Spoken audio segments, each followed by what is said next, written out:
JTBC 여론조사 결과를 유정화 기자와 좀 더 짚어드리겠습니다. 자, 유 기자, 28일 앞으로 다가온 대선, 남은 변수가 뭔지도 궁금한데 어떤 게 영향을 줄지도 저희가 물어봤죠.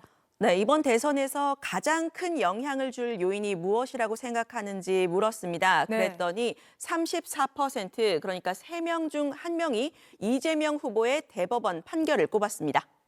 미국과의 통상 협상, 반 이재명 빅텐트는 각각 10%대로 뒤를 이었습니다. 네, 이재명 후보의 대법원 판결이 가장 많이 응답이 나왔군요. 근데 저희 조사를 보면 대법원 선고 이후에도 이재명 후보의 지지율이나 민주당 지지율 큰 변동은 없는 것 같은데요. 네, 앞서 가상 3자 대결 결과도 보셨지만요. 이 정당 지지율을 좀 보시면 민주당이 44%, 국민의힘이 33%로 민주당이 오차범위 밖에서 우세한 것으로 나타났습니다. 네. 열흘 전쯤에 저희가 조사를 했을 때는 오차범위 내였는데요.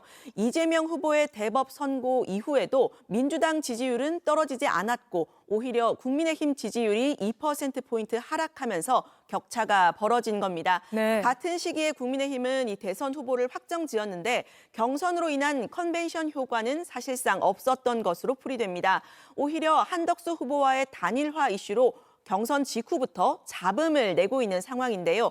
민주당의 잇단 탄핵 추진, 이른바 줄탄핵의 경우에는 사실 이 윤석열 전 대통령의 파면 선고 당시에 헌법재판소도 비판을 했던 사안입니다.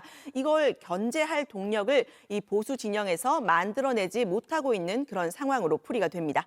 지금 국민의힘은 이 단일화로 김문수 후보가 선거 일정을 중단하는 초유의 상황까지 벌어졌는데 오늘 조사를 보면 국민의힘 지지층은 당 밖에 있는 한덕수 후보를 더 원하는 걸로 나타났죠. 네, 이 가상 3자 대결에서는 김문수 후보가 28%, 한덕수 후보가 31%로 나타나서 이재명 후보와의 격차는 3%포인트 차이밖에 나지가 않습니다. 네. 그런데 이 범보수 후보로 누가 적합한지 묻는 문항에서 이 국민의힘 지지층만 떼어서 조사를 해봤더니요, 다소 다른 결과가 나왔습니다.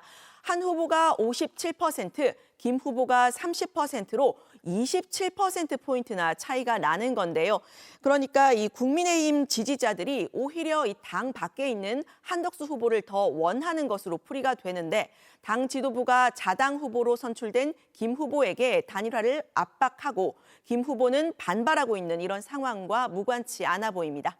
네, 근데 한덕수 후보가 크게 확장성이 있는 걸로 나타나진 않은 것 같습니다.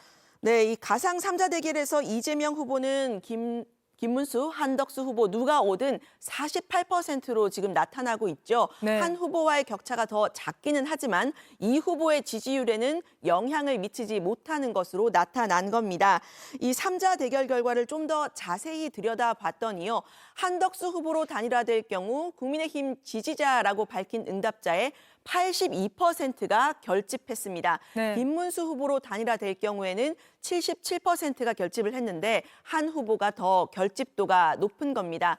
다만 한덕수 후보의 출마가 적절하지 않다는 응답은 여전히 57%로 과반을 넘었습니다. 네. 또 이른바 반 이재명 빅텐트에 대해서는 동의하지 않는다는 응답이 53%로 나타났는데요. 보수층에서도 빅텐트에 동의한다는 의견이 48%로 과반이 되지 않았습니다. 이번 조사와 관련한 자세한 사항은 JTBC 홈페이지나 중앙여론조사심의위원회 홈페이지를 참고해 주시면 됩니다. 네, 여기까지 듣죠. 유정아 기자였습니다.